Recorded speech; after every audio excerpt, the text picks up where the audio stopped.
નમસ્કાર આચાર્ય મિત્રો, આપણે જે પ્રી એનરોલમેન્ટ સર્વે 2024-25માં આધાર એનેબલ ડાયસ એટલે કે ચાઇલ્ડ ટ્રેકિંગ સિસ્ટમમાં એસએસએ ગુજરાતમાં લોગિન કરીને જે ટેક ડેટા પ્રમાણેની યાદી છે, જે આરોગ્ય વિભાગની યાદી આપણને પ્રી એનરોલમેન્ટ સર્વે માટે અગાઉથી ફાળવી દેવામાં આવેલ છે.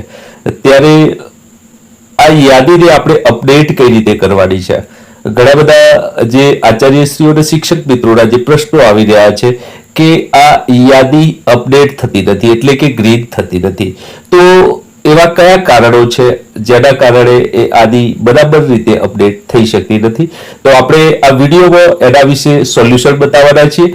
મિત્રો, આપ જોઈ રહ્યા છો બનાસ ગુરુવાણી એજ્યુકેશન ન્યૂઝ બનાસકાંઠા અને હું છું આપની સાથે આલોક મિશ્રા.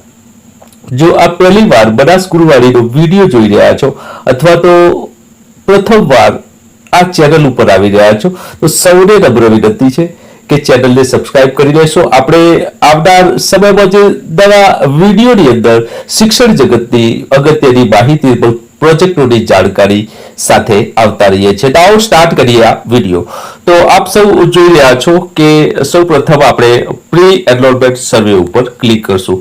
અહીંયા જોઈ રહ્યા છો કે પ્રી એનરોલમેન્ટ સર્વેનું જે ક્લિક કરતાની સાથે યાદી ખુલી ગઈ છે. તો યાદી ખુલતાની સાથે આપ જોઈ રહ્યા છો કે અહીંયા આપણને જે ટેકોમાં એડ કરેલી યાદી જોવા મળે છે. તો અહીંયા આપણે વ્યૂ અપડેટ ઉપર આપણે ક્લિક કરશું.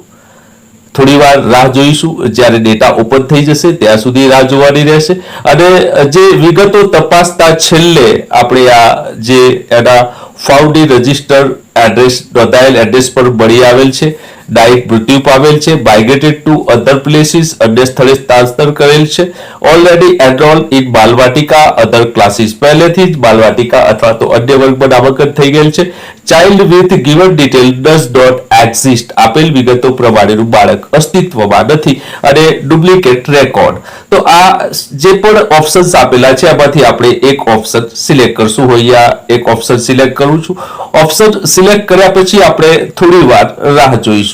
રાહ જોયા પછી ઓપ્શન ઓટોમેટિક આવી જશે અને પછી આપણે સબમિટ બટન ઉપર ક્લિક કરી દઈશું. સબમિટ બટન ઉપર ક્લિક કરતાની સાથે આ જે ડેટા છે એ એક્ઝિટ થવામાં થોડી વાર લેશે, જેથી આપણે થોડો સમય રાહ જોઈશું. ડાટા સક્સેસફુલી અપડેટેડ આવું લખેલું આવે એના ઉપર આપણે ઓકે ઉપર ક્લિક કરશું.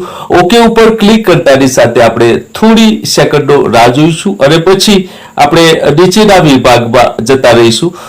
આપ જોઈ રહ્યા છો કે નીચેનો જે વિભાગ છે એટલે કે ગ્રીન થવાની જે પ્રોસેસ છે એ થઈ ગઈ હશે અને આપણી આ અપડેટેડ કરેલી માહિતી આ રીતે ગ્રીન થઈ જશે. તો આપણે સરળતાથી આ રીતે જે પ્રી એનરોલમેન્ટ સર્વે છે 2024ની અંદર સરળતાથી આ રીતે અપડેટ કરી શકીએ છીએ. છતાંય આપનો કોઈ પ્રશ્ન હોય તો જરૂરથી મારા કોમેન્ટ બોક્સમાં કરવા વિનંતી છે. આ માટે આપણે કોઈ પણ બ્રાઉઝર યુઝ કરી શકીએ છીએ, ભલે ક્રોમ હોય, મોઝિલા ફાયરફોક્સ હોય કે ગૂગલ હોય, એમાં કોઈ પ્રશ્ન ડરતો નથી. છતાંય કોઈને પ્રશ્ન આવે તો એની કૂકીઝ આપણે ડિલીટ કરી લેવી જરૂરી છે. આભાર મિત્રો, ફરીથી મળીશું એક નવા વિડીયો સાથે, એક નવી માહિતી સાથે. જય હિન્દ, જય ભારત, વંદે માતરમ.